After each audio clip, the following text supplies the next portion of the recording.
News, info sur NTV et CNN Télévision. RDC, République démocratique du Congo. François Hollande pour la fin des ingérences et une force de l'ONU plus efficace. L'information multiplex sur CNN et NTV. En visite en République démocratique du Congo, l'ancien président français François Hollande a visité le musée national de la RDC ce mardi 27 septembre 2022 à Kinshasa. Accompagné de son épouse Julie Gaillet, l'ancien président se rendra ensuite à Bukavu pour assister mercredi à l'inauguration d'un nouveau service de l'hôpital du célèbre gynécologue congolais Denis Mukwege, prix Nobel de la paix 2018 pour son action en faveur des femmes victimes des violences sexuelles.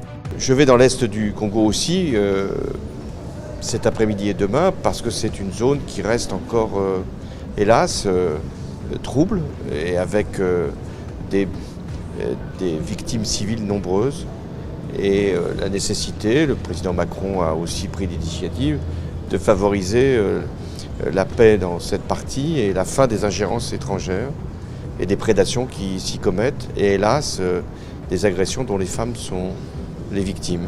Bukavu est le chef-lieu du Sud Kivu, une des provinces de l'Est de la RDC en proie depuis près de 30 ans aux violences de groupes armés. La MONUSCO, mission de l'Organisation des Nations Unies pour la stabilisation en République démocratique du Congo, sert depuis un peu plus de 20 ans en République démocratique du Congo. La force des Nations Unies en RDC, la MONUSCO, dont le départ a été violemment réclamé récemment par des manifestants qui lui reprochent son incapacité à ramener la paix après plus de 20 ans de présence en RDC. Pour l'ancien président français François Hollande, cette force est indispensable pour dissuader et protéger les populations. Donc je pense que ça sera sans doute une des responsabilités du secrétaire général des Nations Unies, de Guterres, et aussi d'un Français qui s'occupe des missions pour le maintien de la paix, de constituer des forces qui soient beaucoup plus efficaces pour aller même au contact des groupes qui terrorisent les populations.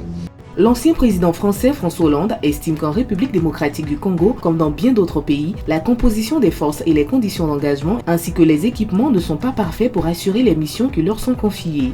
Restez des nôtres et bonne suite des programmes sur CNN et NTV.